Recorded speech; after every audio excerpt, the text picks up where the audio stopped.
distribute random variables with zero means.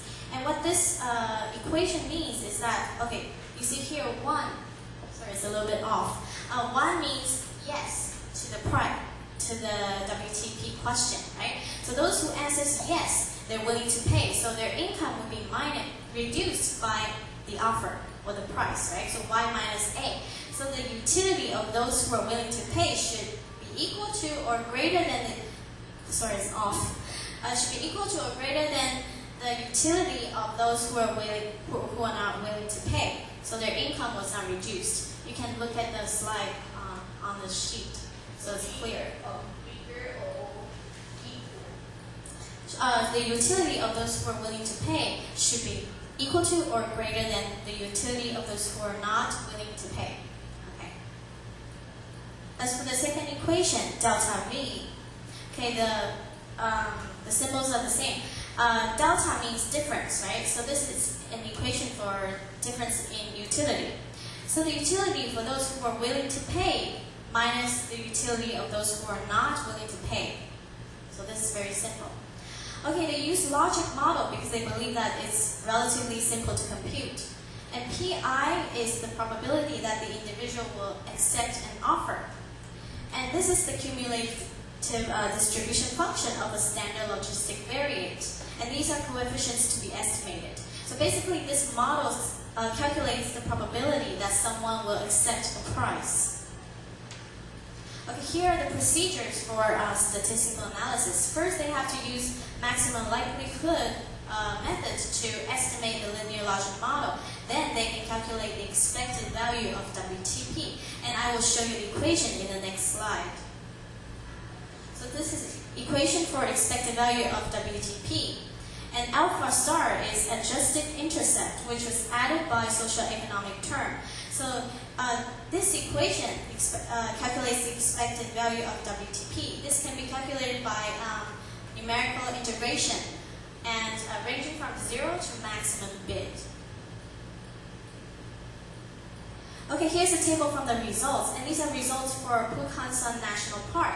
And there are 5 tables like this because there were 5 national parks. Okay, so as you can see on the left are the results for use value. Only 2 variables were included in the model for measuring use value, and they are bid 1 and education. So let's take a look at the bid 1 variable. A t-value is negative, meaning negative association. This was expected because the higher the price is, the lower the WTP, right? Okay, and it's significant at 1% level, so it's lower than 1%. Okay, and for education, the t-value is positive, meaning that the higher the educational level, the higher the probability of yes to WTP. It's also significant at 1% level. As for the preservation value, only bid 2 was included in the model, and also negative t-value, and also significant at 1% level. Let's take a look at the use value calculated for Soraksan National Park. And here is the preservation value for the same park. So there would be 1 use value and 1 preservation value calculated for each of the 5 national parks. Okay, they found that use value increases as the distance increases, or the further the park is, the higher the use value.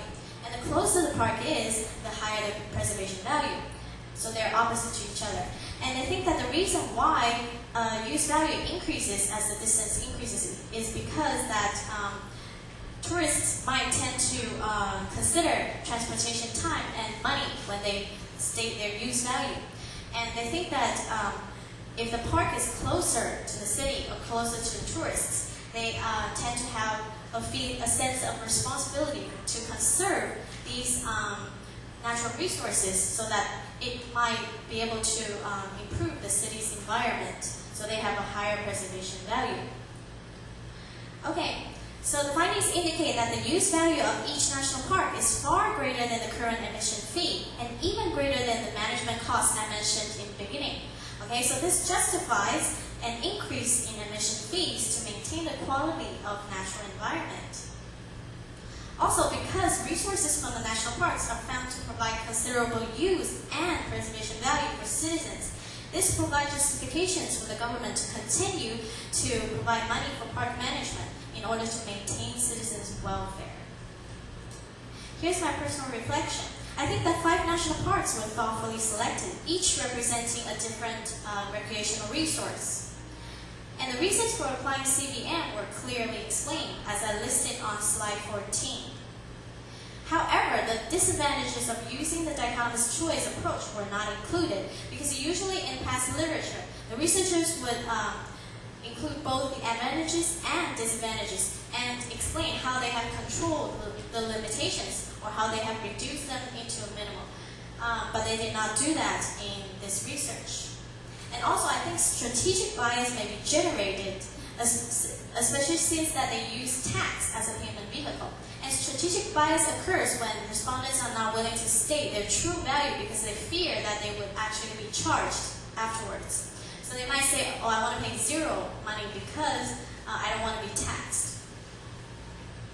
Okay, and each review method was inconsistent. I mentioned earlier that they conducted face-to-face interview, but they also allowed respondents to fill out the questionnaire on their own if they chose to. So I think this inconsistency might raise some problems. Okay, finally, they mentioned that location has a relationship with these 2 values, but I personally don't think that 5 national parks is enough to come to this conclusion. Maybe they can conduct a further research with more parks. Okay, that's it. Thank you for your attention. Very good.